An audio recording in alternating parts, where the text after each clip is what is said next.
তোমাদের লজ্জা শরম কোনোদিনই হবে না। একটার পর একটা মিথ্যে অপবাদ দিয়ে যাচ্ছ। প্রমাণ আছে? তোমাদের হাতে কোনো প্রমাণ আছে? দেখাও। আমাদের কথা যখন বিশ্বাসই করছেন না, তাহলে এখানে আর থেকে কি হবে? চল রে ছোট, খবরটা সবাইকে জানাতে হবে না? হ্যাঁ, এসো।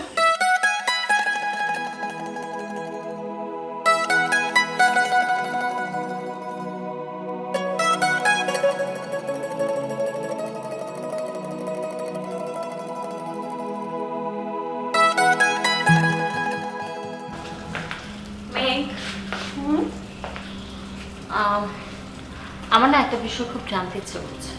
হ্যাঁ বলো, কি জানতে চাও? তোমার কি পছন্দের কেউ আছে নাকি? মানে এসব তুমি কি বলছো? বাহ, এক প্রশ্নে চেহারার রূপ এভাবে পাল্টে গেল। তুমি এসব কথা কেন বলছো আমি ঠিক বুঝতে পারছি না। হঠাৎ করে তোমার মনে এসব প্রশ্ন কেন আসছে?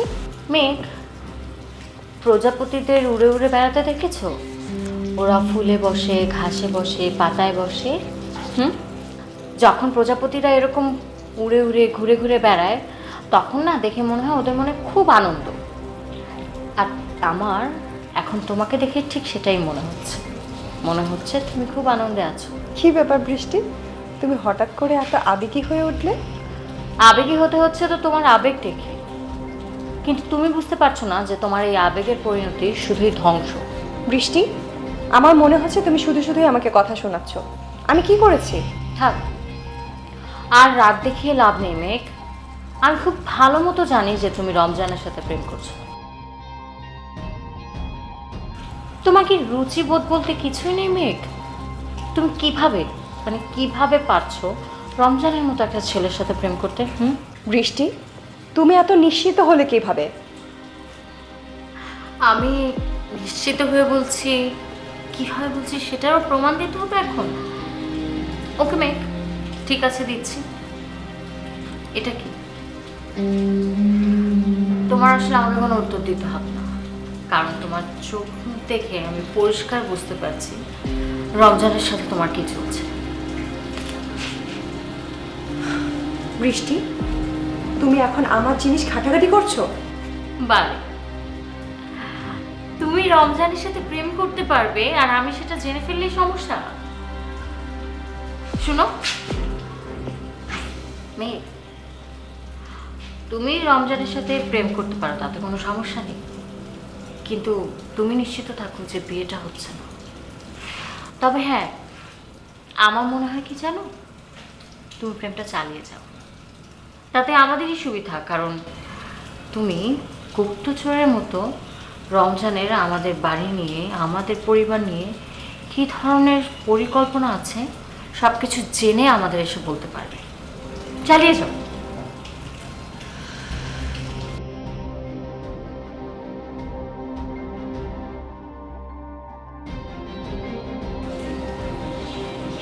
আমি অবাক হয়ে যাচ্ছি, মেঘ জমিদার বাড়ির মেয়ে হয়ে কিভাবে একটা ভাঙাড়ির রংবাজ ছেলের সাথে প্রেম করতে পারে। ওটা আমাকেই দেখতে হবে।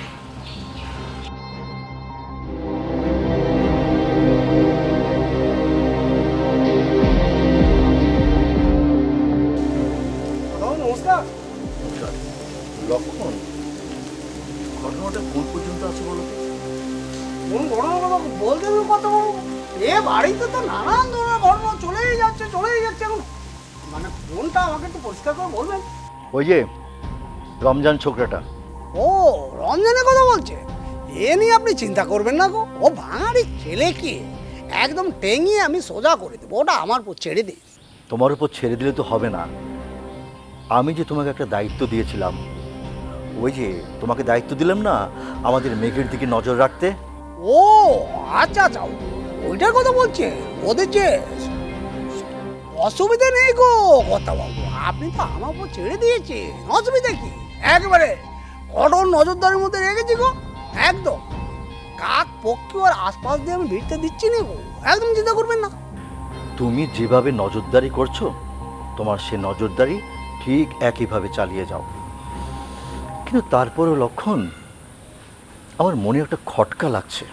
আবার কি হলো গো কথাবাবু? আমাদের এই জমিদার বাড়িতে বন্যা এবং বৃষ্টির মতো সুন্দরী মেয়ে থাকা সত্ত্বেও ও মেঘের দিকে নজর দিল কেন? এই বিষয়টা আমাকে খুব চিন্তিত করে তুলেছে। বাবু এটা তো একটা সহজ অঙ্ক, কেন বুঝতে পারছেন না গো? এখন বৃষ্টি দিদিমণি, বন্যা দিদিমণি যে সুন্দর, হ্যাঁ আপনি একবার ভেবে দেখুন, তাদের দিকে নজর দেওয়ার মতো মনে সাহস কিন্তু রমজানের নাই। কারণ সে খুব ভালোভাবে জানে সে কোনো রকমে যদি তাদের কাছে কোনো প্রস্তাব দেয় সেটা কখনোই গ্রহণ করবে না। পক্ষান্তরে মেঘ দিদিমণি, সে একটু কালো, তার বিয়ে হচ্ছে না, এই ব্যাপারটা রমজান খুব ভালোভাবে বুঝতে পেরেছে, আর এই সুযোগটাই তো সে কাজে লাগিয়েছে। মেঘ দিদিমণি কি ভালোবাসার প্রস্তাব দিয়ে ফেলেছে। হ্যাঁ আসলে কিন্তু এটা ভালোবাসা নয় গো কর্তাবাবু, তার মনের উদ্দেশ্য কিন্তু অন্য। সে চেয়েছে সহজে সহজে যদি মেঘ দিদিমণিকে বিয়ে করতে পারে তাহলে আর যাই হোক, যেহেতু বাইরে কোনো সম্মান তারা পায় না, জমিদার বাড়ির জামাই হিসেবে সমাজে একটা জমিদারি সম্মান তারা পাবে। সে কিন্তু মন থেকে মেঘ দিদিমণিকে ভালোবাসবে না, কখনোই হবে না। তুমি ঠিক বলেছো লক্ষণ, ওই ভাঙারির পরিবার আমাদের মেঘকে কখনো বউ হিসেবে স্বীকার করে নেবে না, বুঝেছ? বরঞ্চ ওকে ওদের পরিবারে নিয়ে গিয়ে অস্ত্র হিসেবে ব্যবহার করবে, বিভিন্ন দাবি দেওয়া আমাদের কাছে পেশ করবে, আর আমরা যখন সেই দাবি দেওয়া মানব না তখন ওরা আমাদের মেঘের উপর অত্যাচার করবে। একদম একদম সঠিক কথাটা বলেছেন কথা, কিন্তু সে সুযোগ তারা কখনোই পাবে না, সে সুযোগ আমরা কখনোই হতে দেব না। আপনি নিশ্চিত থাকেন, জমিদার বাড়ির বিরুদ্ধে এমন ষড়যন্ত্র যে করবে তাকে প্রয়োজনে পৃথিবী থেকে সরিয়ে দিতেও আমাদের হাত কাঁপবে না। তোমার এসব কথায় আমি আশ্বস্ত হলাম, কিন্তু তারপরও আমি বিষয়টা নিশ্চিত হতে পারছি না। তার আগেই যদি মেঘ রমজানের সাথে চলে যায় তখন কি হবে? কথাও আপনি সে চিন্তা করবেন না, সেটা কখনোই হবে না। আর সবচেয়ে বড় কথা, আপনি একটা কথা মনে রাখবেন, মেঘ দিদিমণি আর যাই করুন, দিদার কথার বাইরে কোনো কিছুই সে করবে না গো। এটা অবশ্য তুমি ঠিক বলেছ, মেঘ আমার মার কথা শুনবেই। যাক, অনেকটা নিশ্চিন্ত হতে পারলাম। তারপরে কিন্তু তুমি তোমার নজরদারি চালিয়ে যাও। আর কথাও এটা কখনো ঘটবে না কথা বাবু, আপনি একটা কথা মনে রাখবেন, মেঘ দিদিমণি আর যাই করুন সে পালিয়ে যাবে না। সবচেয়ে বড় কথা, দিদার কথা ছাড়া সে তো কিছুই করবে না। এটা তুমি খুবই সঠিক কথা বলেছো, আমার মায়ের কথা ছাড়া মেঘ কিছুই করবে না। যাও, তুমি তোমার কাজে যাও।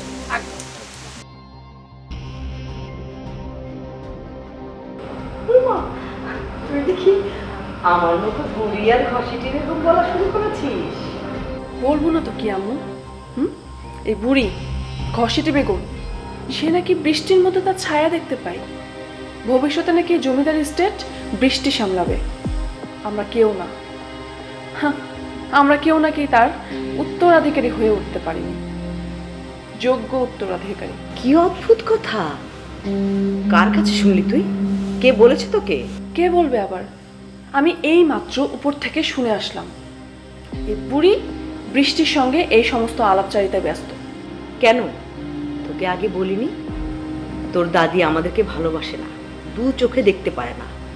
তোর বড় চাচা সেও ভালো নয়, তোর বাবা বোকাশোকা বলে এসব করতে পারছে, বুঝতে পেরেছিস?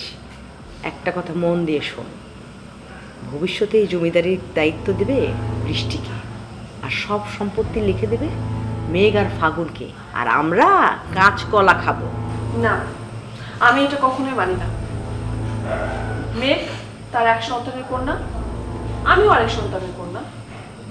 আমার বাবা বোকা বলে কি আমি এই অন্যায় মেনে নিব? আমরা বঞ্চিত হব না। প্রয়োজনে আমি ওই বুড়িকে মেরে ফেলবো। কি ভয়ঙ্কর কথা বলছিস বন্যা! একদম না, এসব চিন্তাও করবি না, সব কিছু ওর পার হয়ে যাবে। শোন, তোর দাদির কাছাকাছি যাবার চেষ্টা কর, একটু খাতির করার চেষ্টা কর, যেন তোকে নজরে আসে তার। না আম্মু, তুমি কি ভেবেছো ওই বুড়ি আমার প্রেমে মজবে? সে মজবে ওদের প্রেমে। বুড়িকে হাত করা খুব কঠিন। ঘসেটি বেগম সেদিন আর নেই যে তুমি নিজের স্বামীকে মেরে দিবে। তুমি দেখো তুমি কার হাতে হত্যা। খবরদার বন্যা, এই কাজ করাও যাবে না, তাহলে বাড়ির সবাই তোর বিপক্ষে চলে যাবে। তোর বড় চাচা, মেঘ, বৃষ্টি, সবাই। আমি তোকে একা সামাল দিতে পারবো না। মরে গেলে তো শেষ। এখানে যে যা সম্পত্তি পেয়ে যাবে, ভাগাভাগি করে আমরা আমাদের সম্পদ পাবো আর ওরা ওদেরটা। এখানে কেউ কাউকে পরিচালনা করার নেই। আমরা আমাদের সম্পত্তি পরিচালনা করব আর ওরা ওদেরটা। সিম্পল। আর বুড়িকে তুমি যদি বারে বারে এরকম করে ছাড় দিতে থাকো, তাহলে বুড়ি একদিন সমস্ত সম্পত্তি বৃষ্টিকে দিয়ে দেবে। তখন আমরা হা করে থাকবো। আম্মু, মা, বন্যা, দেখ, এত মাথা গরম করিস না, একটু ঠান্ডা মাথায় চিন্তা করতে দে। আমি দেখছি, তুই বরং একটু যা, আমার কথাটা শোন, দাদির সাথে কথা বল, একটু মিথ্যে মিথ্যে প্রেম দেখা। যা প্লিজ। ঠিক আছে, আমি শেষবারের মতো তোমার কথা শুনছি, কিন্তু বারে বারে এরকম কথা আমি কিন্তু শুনবো না।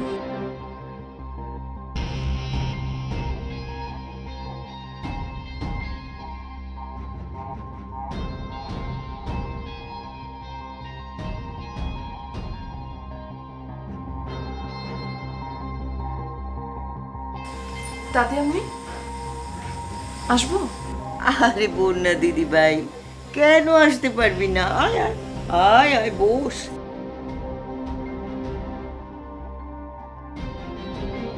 দাদি, আমি কিন্তু তোমার উপরে খুব অভিমান করেছি। আমার উপরে অভিমান করেছিস? কেন রে বন্যা দিদি ভাই, আমি আবার কি করলাম? আচ্ছা দাদি, আমি সত্যি করে একটা কথা বলো তো, বৃষ্টি আপু তোমার মতো নাকি আমি? তোদের বুঝি আমার মতো আবার খুব ইচ্ছে? হ্যাঁ, খুব ইচ্ছে। আচ্ছা, কেন হবে না বলো তো? আমরা তো তোমারই উত্তরাধিকারী, তাই না? তা তো বটে, তা তো বটে। দাদি, এসো এসো বন্যা দিদি ভাই, যাও তো একটু ঘুরে এসো, ঘুরে এসো, যাও। কিন্তু দাদি, আমি একটু বসি না এখানে। আমার দরকারি কাজ আছে, যাও একটু পরে এসো, কাজটা শেষ করি, তারপর তোমার সাথে গল্প করবো। যাও যাও যাও, ঘুরে এসো।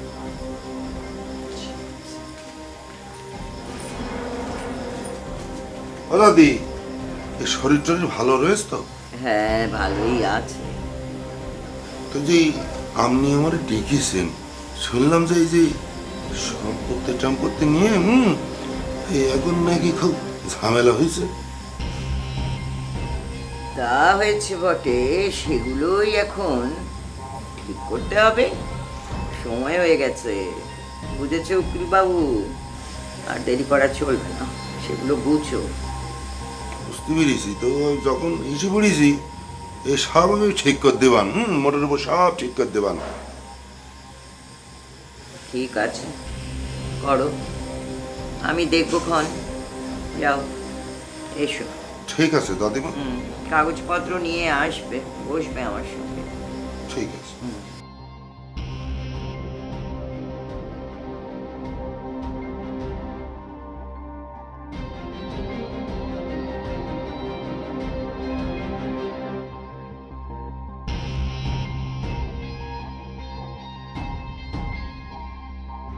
কি খুব তো বলেছিলে যে ওই বুড়ি আমার কথা শুনবে, আমার প্রেমে মজবে, কিন্তু ওই ঘষেটে বেগমের না আমাদের কথা শোনার জন্য জন্ম হয়নি আম্মু। ওর সব কিছু হচ্ছে বৃষ্টি। বৃষ্টি ওর মাথা থেকে কখনো বের হবে না, কখনো না। কিন্তু কিন্তু আম্মু, আমার খুব অসহ্য লাগছে। আমি মেনে নিতে পারছি না, কিছুতেই কিছুতেই না। মেনে তোকে নিতেই হবে, অস্থির হওয়া যাবে না, অনেক ঠান্ডা মাথায় খেলতে হবে। ঘোড়ার প্যাচ আড়াই, দাবার চালটা যদি ঠিক মতো না দিতে পারিস না, তাহলে কিন্তু রাজাও যাবে, রাজত্বও যাবে। খুব ঠান্ডা মাথায় খেলতে হবে। আম্মু, আমি তোমার মতো করে এত সহজভাবে ভাবতে পারি না কোনো কিছু, এত কুল থাকতে পারি না। হয় তুমি আমাকে আমার মতো করে কাজ করতে দাও, নয়তো আমি আমার পড়ালেখা নিয়ে ব্যস্ত হয়ে পড়বো। না, তুই পড়াশোনা করবি ঠিক আছে, কিন্তু এই মুহূর্তে তোর ঢাকা যাওয়া চলবে না। যখন যা ঘটবে সেই অনুযায়ী আমাদের পদক্ষেপ নিতে হবে, বুঝতে পেরেছিস? না মা, চুপচাপ অন্তত পক্ষে থাকা যাবে না। ওরা যেভাবে খেলা খেলছে আমাদেরকেও ওইভাবেই খেলে যেতে হবে আম্মু। খেলতে চাইছিস খেলবি, কিন্তু মাথা গরম করা যাবে না একদম, ঠিক আছে? আম্মু, আমি একটা কাজ করতে পারি। আমি কি বিষয়টা বড় আব্বুর সাথে শেয়ার করব? বলবো যে এই বাড়িতে বৃষ্টিও যেমন আমিও তেমন, তাহলে কেন বৃষ্টি বেশি অধিকার পাচ্ছে? তোর বড় আব্বুকে গিয়ে যখন বলবি তখন উনি কি বলবেন? উনি বলবেন তুই আমার মেয়ে, বৃষ্টি আমার মেয়ে, মেঘ আমার মেয়ে, ফাল্গুন আমার ছেলে। উনি কি বলবেন যে আমি তোকে পছন্দ করি না? বোকা কোথাকার। আম্মু, আমাকে এই জমিদার স্টেট চালাতে হবে। আমি কোনো মতেই বৃষ্টিকে সেই অধিকার নিতে দিব না, কোনোভাবেই না। হ্যাঁ, সেটাই তো তোকে বলছি। যা করব আমরা একদম ঠান্ডা মাথায়। আয়।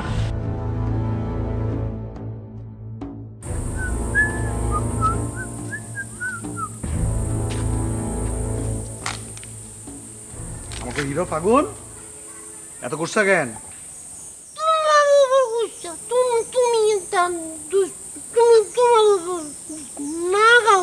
তোমার তো এই একটাই সমস্যা, মানুষের কথা হুইন্না বিশ্বাস করো। আর তোমাকে বাড়ির মানুষের কোনো কাম কাজ নাই, খাইয়া দেয় তো একেবারে আকাইমা থাকে, খালি বইয়া বইয়া আমার নামে দুর্নাম করে। আর তুমিও হুইন্না খেপা যাও, হন হন করে আমার সামনে চলে আসো। আমি একটা ঘুষি দেব। মাইরে মাইরে কোনো সমস্যা নাই। তার আগে কাও বেজালটা কেটাই লাগাইছে? তোমার কান ভারী করছে কে? মা কি করছো? আমি মায়ারে কি করুম? কি কও এডি? কোথায় গেলে মা? মায়া কোথায় আমি কেমনে জানি? মায়েরা তো আমিও খুঁজতেছি, আমি তো জানি না মায়া কই। কিছু জানি না, মা কোথায়? আমি আচ্ছা, বদনামটা কে রটাইছে তুমি আমার একটু কও তো। বদম বদম কি মা কই? আহা, আগে কও কি এটাই কইছে, এটা আমারে কও। দাদি দাদি বলছে। আগেই ঠাওর করছিলাম এই বুড়ির বহুত সমস্যা। বুড়ি এখন আমার পিছে লাগিয়া রইছে আর পর্দার পিছনে বইয়া বইয়া দাবার গুটি সাজাইতাছে। তুমি তুমি বাড়িতে যাও, বাড়িতে গিয়া সরাসরি বেটিরে ধরো, শক্ত করে ধরো তোমার দাদিরে, তাহলে তুমি জানতে পারবা এই হগল ঘটনার পিছনে ওই বুড়ি আছে। এত কলকাঠি নাড়তাছে, দাবার গুটি সাজাইতেছে তোমার দাদি। আহা, শোনো না, এমন কইরো না ভাই। আমি কসম করে কইতেছি আমি কিছুই জানি না মায়া কই আছে, আমি সত্য সত্য জানি না। কোথায় মা? কোথায় মা? কোথায়? কেউ বলে না, কিচ্ছু জানে না কেউ। কি কমু তোমারে, আমার নিজের মাথাও তো কাজ করতেছে না, আমি বুঝতে পারতেছি না আসলে কিছু। মা কি আসবে না? ও কোথায়? এত সহজে হার মানবা না। আমার কি মনে হয় জানো, এই ঘটনার পিছনে তোমার দাদি হইলো আসল কুটিনাটি চালাইছে।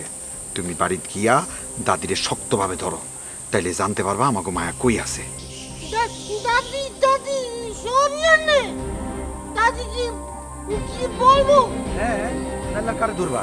সরাসরি গিয়া দাদিরে শক্তভাবে ধরো, জিগালে তারপর আসল কথা বাইরে। কিন্তু বন্ধু, আমার তো ভয় লাগতেছে, না জানি এরা সবাই মিলে মায়েরে মাইরেই না ফেলাইছে। না, মা মারবো মা আছে। কথাটা শুনো না আমার। এই ফাগুন, আরে কি একটা ঝামেলায় যে পড়লাম। মায়া তুই কই? তুই গেলি তো গেলি, চারিদিকে আগুন লাগায় গেলি। মেঘ আর ফাগুনকে কি করবে? ওদের বাপের যে প্রাপ্য রয়েছে এখানে, ওরা তাই পেয়ে যাবে। কেন তাই দিবে কেন? ওরা যা বলেছে কোনো কথাই দাদিমাকে বলবে না।